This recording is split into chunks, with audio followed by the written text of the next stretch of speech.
Friends, आखिरकार वो समय आ ही गया जब आप 4 दिनों के बाद नीट का एग्ज़ाम देने जाएंगे। देखिए, पोस्टपोन होने के कोई चांसेस है नहीं और उम्मीद है कि आप सभी ने अपना जो 100% प्रिपरेशन कर लिया होगा। देखिए, प्रिपरेशन के अलावा एक और चीज़ है कि वहाँ पर जो क्वेश्चन पेपर है उसको अटैम्प्ट कैसे करना है। देखिए, जो इस बार की जो प्रिपरेशन है वो मैं समझता हूँ कि बहुत ही ज़्यादा मुश्किल रही होगी आप सबके लिए, क्योंकि इतने अप्स एंड डाउन्स आए। पर अब हमने एग्ज़ाम में कोई भी गलती नहीं करनी, तो सबसे पहले पेपर अटैम्प्ट कैसे करना है वो देख लेते हैं। देखिए, इतना तो आपको पता ही होगा सबको कि 3 घंटे का एग्ज़ाम है और 180 क्वेश्चन है। तो इसमें से जो सबसे पहले हमने सब्जेक्ट को अटैम्प्ट करना है वो होगा बायोलॉजी, उसके बाद केमिस्ट्री एंड देन फिज़िक्स। देखिए, ये इसका क्या रीज़न है कि एक तो बायोलॉजी में जो है टाइम कम लगता है, तो हमारा जो बाकी के दो सब्जेक्ट हैं उसके लिए भी टाइम थोड़ा ज़्यादा बच जाएगा, क्योंकि वो सब्जेक्ट थोड़ा टाइम ज़्यादा मांगते हैं। और जो बायोलॉजी है वो आपका 50% जो है सिलेबस कवर करती है एग्ज़ाम का। तो अगर आपने 50% सिलेबस आपने जल्दी से जल्दी आपने 3 घंटे में से आपने उसको 40 या 50 मिनट में कर दिया, तो आपके पास एक बहुत बड़ी एडवांटेज हो जाएगी। अब देखते हैं कि हमने अटैम्प्ट कैसे करना है। तो इसके दो मेथड्स हैं फ्रेंड्स, एक है मूव ऑन मेथड और दूसरा है फाइटिंग मेथड। अब कौन सा मेथड हमने यूज़ करना है ये हमें पता लगेगा क्वेश्चन के हिसाब से, तो मैं आपको जल्दी बता देता हूँ। देखिए, जैसे आपके 1 to 90 क्वेश्चन है जो आपका बायोलॉजी का है, इसमें से आपने ऐसा करना है कि आप क्वेश्चन को पढ़िए, उसको टिक लगाइए, मतलब उसको जो आंसर है उसको टिक लगा दीजिए एक बार क्वेश्चन पेपर पे। फिर जल्दी से उसे जो आपकी OMR शीट है उस पर जल्दी से आप सर्कल कर दीजिएगा उसी टाइम। हमने ऐसा नहीं करना कि पहले सभी क्वेश्चन के आंसर को टिक लगा लिया, बाद में उस हिसाब से OMR भर दी। ऐसा बिल्कुल नहीं करना है फ्रेंड्स, क्योंकि ऐसा करने से कई बार सीक्वेंस अगर गलत हो जाए तो जल्दी जल्दी में हमें पता नहीं चलता, और 3 से 4 5 क्वेश्चन हमारे गलत हो सकते हैं ऐसे। तो क्वेश्चन को सॉल्व कीजिए, क्वेश्चन पेपर पर टिक लगाइए और सीधा OMR में फिल कर दीजिए। ध्यान से क्वेश्चन पेपर में नंबर देखिए और OMR शीट में नंबर देखिए, दोनों सेम हो तो फिल कर दीजिए। अब हमने वो दो मेथड है वो कैसे लगाना है वो मैं आपको बताता हूँ। मान लीजिए आप क्वेश्चन कर रहे हैं, आपने 1 से 10 11 तक क्वेश्चन कर लिए, और 12th क्वेश्चन ऐसा आ गया कि जो आपको मतलब आपने उसके बारे में पढ़ा है पर आपको याद नहीं आ रहा, तो आपने उस पर लगाना है फाइटिंग मेथड। फाइटिंग मेथड में होता है कि हमने उस क्वेश्चन के लिए अपने दिमाग से लड़ना है, कि वो भी बस 30 सेकंड तक, कि अगर आप जोर डालिए या क्या बता आपको याद आ जाए, क्योंकि आपने वो अगर पढ़ा हुआ है तो उस हिसाब से आप देख लीजिएगा। अगर आपको क्वेश्चन बिल्कुल नहीं आता, मतलब उसके बारे में कभी सुना भी नहीं, पर ऐसा तो बहुत कम ही होगा, अगर आप अच्छे से पढ़ के गए हैं तो ऐसा कोई क्वेश्चन नहीं होगा। पर अगर ऐसा होता भी है तो आपने उस पर मूव ऑन मेथड लगाना है, कि उस क्वेश्चन को छोड़ दीजिए, उस क्वेश्चन के बारे में सोचिए मत। पर आपने ऐसा करना है कि उस क्वेश्चन को एक बार सर्कल कर देना है, और उस सर्कल का क्या यूज़ होगा वो मैं आपको बाद में बताता हूँ। और कोशिश कीजिएगा कि वो सर्कल वाले क्वेश्चन हैं वो बहुत कम हो। ज़्यादातर क्वेश्चन आप सॉल्व करने की कोशिश कीजिएगा उसी टाइम, क्योंकि बाद में कई बार टाइम नहीं मिलता, तो इसीलिए फाइटिंग मेथड आप ज़्यादा यूज़ कीजिए। मूव ऑन मेथड सिर्फ उसी पे यूज़ कीजिएगा जो आपको क्वेश्चन नहीं आता।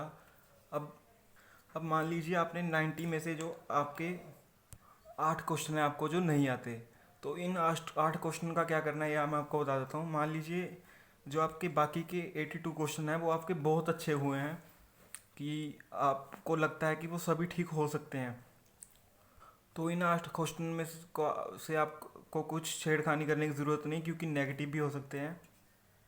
देखिए, अगर हम 8 के 8 क्वेश्चन अटैम्प्ट करें और 8 के 8 ही गलत हो जाएं तो हमारे -8 लगेंगे।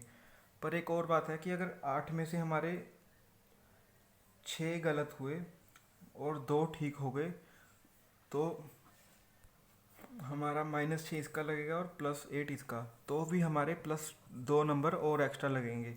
और 25% जो प्रोबेबिलिटी होती है कि एक क्वेश्चन के ठीक होने की, क्योंकि 4 ऑप्शन होते हैं, तो 8 में से 2 क्वेश्चन ठीक होने की आपकी प्रोबेबिलिटी होगी। और अगर वो 2 क्वेश्चन ठीक हो भी गए तो आपको कोई नुकसान नहीं होगा। इस तरीके से आप जो है नेगेटिव मतलब क्वेश्चन को अटैम्प्ट कर सकते हैं जो आपको नहीं आते। पर यार, अगर चांसेस बहुत ज़्यादा होते हैं कि सभी क्वेश्चन गलत हो जाएं जो नहीं आते, क्योंकि बहुत मुश्किल होता है कि एक ऑप्शन को सही ऑप्शन को टिक लगाना, वो भी कई बार लग जाता है। तो मैं चाहूँगा कि आप ऐसा रिस्क मत लीजिएगा। हाँ, अगर आपको थोड़ा सा आइडिया है, थोड़ा आपको शक हो रहा है किसी भी ऑप्शन पे, फिर आप एंड में अगर रिस्क लेना चाहे तो ले सकते हैं। और अगर टाइमिंग की आपको बात करें तो आपको इसको देने हैं सिर्फ 40 to 50 मिनट्स, क्योंकि यार बायोलॉजी के जो क्वेश्चन है वो आप 1 मिनट में 3 क्वेश्चन भी कर सकते हैं आसानी से। तो अगर कुछ सोचने की ज़रूरत भी पड़ गई तो आपके 30 की जगह आप 40 या 50 मिनट ले लीजिए, कोई दिक्कत वाली बात नहीं। इससे ज़्यादा आप, मैं चाहूँगा कि आप टाइम मत दीजिएगा बायोलॉजी को, और टाइम देने की ज़रूरत भी ना पड़े क्योंकि आप जल्दी से 40 या 50 मिनट में पूरा कर लीजिएगा। और आपने क्वेश्चन पढ़ने में बिल्कुल भी जल्दबाजी नहीं करनी, क्वेश्चन को बिल्कुल अच्छे से पढ़ना है, बिल्कुल देखना है कि वो कहना क्या चाहते हैं, और कोशिश कीजिएगा कि आप एक बार ऑप्शन के ऊपर हाथ रख लीजिए और उसके बारे में एक बार 2 सेकंड के लिए ऐसा सोचिएगा कि इसका आंसर क्या हो सकता है। फिर जो वो आंसर आपने जो दिया वो ऑप्शन में होगा और आप जल्दी से उसको टिक लगा दीजिए। ऐसे आप जो 4 ऑप्शंस वाली कंफ्यूजन में से बच सकते हैं। अब बात करते हैं केमिस्ट्री की। देखिए, फिजिक्स से पहले आपको केमिस्ट्री अटैम्प्ट करनी है, क्योंकि केमिस्ट्री फिजिक्स से जो है कम टाइम लेगी, और लास्ट में आपको अटैम्प्ट करना है फिजिक्स का। अब केमिस्ट्री में जो होता है कि 10 क्वेश्चन ऐसे होंगे कि जो थोड़े लेंथी होंगे, जिनमें थोड़ा टाइम लगेगा, और बाकी के क्वेश्चन डायरेक्ट बायोलॉजी जैसे हो सकते हैं, जिसमें आपको किसी भी डायरेक्ट आंसर होगा उस पर टिक लगाना होगा आपको। चलो हम 15 लगा के चलते हैं कि जो लेंथी क्वेश्चन होंगे। और ये आपका जो 45 क्वेश्चन है, ये आपके 40 मिनट्स तक आपके हो जाने चाहिए, इससे ज़्यादा आपको इसको टाइम नहीं देना है। अब जो मैंने आपको बताया कि जो 30 क्वेश्चन ऐसे होंगे जो बायोलॉजी जैसे होंगे, डायरेक्ट आंसर जिनके दिए होंगे, उनमें से आपको कोशिश करनी है कि वो वैसे क्वेश्चन आप ज़्यादा से ज़्यादा अटैम्प्ट कर लीजिए, क्योंकि एक तो फिर आपका जो छोड़ने वाला क्वेश्चन हैं, देखिए आप इसमें 5 क्वेश्चन हैं जो छोड़ सकते हैं, तो वो कोशिश कीजिएगा वो जो लेंथी क्वेश्चन है उनमें से ही हो वो 5 क्वेश्चन, और जो आपके डायरेक्ट आंसर हैं उनमें से ना हो। तो आप जो दूसरा 30 क्वेश्चन है उनमें आप फाइटिंग वाला मेथड लगाइएगा। आप किसी भी तरह से उसका आंसर ढूंढने की कोशिश कीजिएगा अगर आपने उसके बारे में पढ़ा है तो। और जो आपके 15 क्वेश्चन होंगे जो थोड़े लेंथी होंगे, उसमें आप 2-3 क्वेश्चन पे मूव ऑन मेथड भी लगा सकते हैं। देखिए, अगर आपकी तैयारी अच्छे से है ना, तो 2-5 क्वेश्चन छोड़ना भी आपके लिए बहुत बड़ी बात है। देखिए, मैं पहले ही बोल रहा हूँ कि आप क्वेश्चन को ध्यान से पढ़िएगा, क्योंकि क्वेश्चन अगर आप ध्यान से नहीं पढ़ेंगे तो आपको उसका आंसर नहीं मिलेगा और गलत होने के चांसेस भी बढ़ जाएंगे। क्या होता है कि हम जल्दी जल्दी क्वेश्चन पढ़ तो लेते हैं पर कुछ समझ आता नहीं है। बिल्कुल आराम से क्वेश्चन को पढ़िएगा। अब बात करते हैं फिज़िक्स की। इसको आपने सबसे एंड में, लास्ट में अटैम्प्ट करना है, और आपको पीछे श्योर कर लेना है कि आपकी केमिस्ट्री और बायोलॉजी अच्छे से कंप्लीट हो गई है और आपको उसको दोबारा देखने की ज़रूरत नहीं है। आपने उसमें से ज़्यादा क्वेश्चन अटैम्प्ट कर लिए, और जो मैंने आपको बताया था कि 8-10 क्वेश्चन जो रह गए उसमें से अगर आपने वो मार्किंग करनी है 25% वाली तो वो आपने कर दी, और फिर से आपकी OMR शीट अब अच्छे से भरी हुई है दोनों सब्जेक्ट्स की, और आपको वहाँ देखने की कोई ज़रूरत नहीं है। फिर आप आइएगा फिज़िक्स पे। देखिए, जब तक ये काम नहीं होता तो आप फिज़िक्स पे मत आइएगा, क्योंकि जब आप फिज़िक्स करने बैठेंगे तो आपको पता ही नहीं चलेगा कि टाइम कैसे चला गया, और आपका जो एग्ज़ाम है वो ख़त्म हो जाएगा, और आप जो केमिस्ट्री और बायो के आपने गलती से छोड़े भी होंगे तो वो आपको करने का टाइम नहीं मिलेगा। अब हम बात करते हैं फिज़िक्स की। फिज़िक्स में 45 क्वेश्चन होंगे। इसमें आपको सबसे पहले क्वेश्चन करने हैं, जो इसमें आपको देखना है कि कौन से क्वेश्चन जो हैं वो इजी हैं। आप एक बार पूरे 45 जो क्वेश्चन हैं उनको एक बार देख लीजिए, जो सॉल्व हो रहे हैं आसानी से उनको सॉल्व कीजिए, नहीं हो रहे उनको सर्कल कीजिए, और कोशिश कीजिएगा कि आप 30 क्वेश्चन सॉल्व कर दें अच्छे से। जो 15 होंगे उनको आप सेकेंड राउंड में सॉल्व कीजिएगा, क्योंकि अगर आप फर्स्ट राउंड में उनको सॉल्व करने लगते कि जो आगे आसान क्वेश्चन वो आपके छूट जाते और आप इसी में ही बिजी टाइम वेस्ट कर देते। तो इसको आप दूसरे राउंड में कीजिए। 30 क्वेश्चन आपने अटैम्प्ट कर दिए फिजिक्स के, और अब रह गए 15 क्वेश्चन। उसमें अब आपके पास सिर्फ उन्हीं के लिए जो जितना भी टाइम बचा होगा सिर्फ उन्हीं को देना है वो, और आपने कोशिश करनी है कि उसमें से भी आपके 10 क्वेश्चन ठीक हो जाएं। मतलब 10 क्वेश्चन आप अटैम्प्ट कर दें अच्छे से, बिल्कुल नेगेटिव मार्किंग के वे में नहीं, बिल्कुल आंसर एग्जैक्ट अगर आंसर हो तो ही आप लगाइएगा। और जितने भी ये 4 दिन रहेंगे इसमें आपको ये सब मेथड लगा के अपने मॉक टेस्ट सॉल्व करने हैं, और इसको आपको देने हैं 50 मिनट।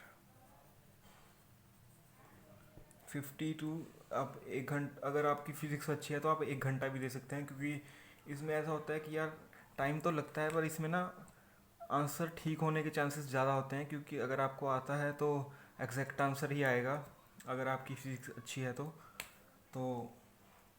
और देखिए ये हमारा पूरा जो फुल होगा कि बायोलॉजी को इतने टाइम में और इतने क्वेश्चन जो है हमने अटेम्प्ट करके ही आने हैं। मतलब कोशिश कीजिएगा यार कि कहीं से भी वो क्वेश्चन का आप सही आंसर लगा दें, क्योंकि मैं उम्मीद कर रहा हूँ कि आपने पढ़ा होगा सब कुछ, तो आंसर सही होने के चांसेस भी ज़्यादा होते हैं।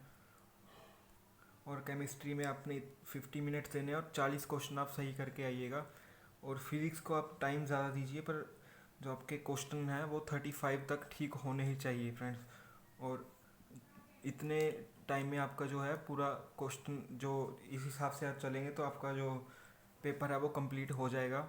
और थोड़ा टाइम हमें नेम वगैरह और अपना सब भरने में भी टाइम लगता है, तो 20 मिनट उसके लिए बहुत होते हैं। और कोशिश कीजिएगा कि आप पूरी कंसंट्रेशन के साथ एग्ज़ाम को करें, इधर उधर मत देखिएगा।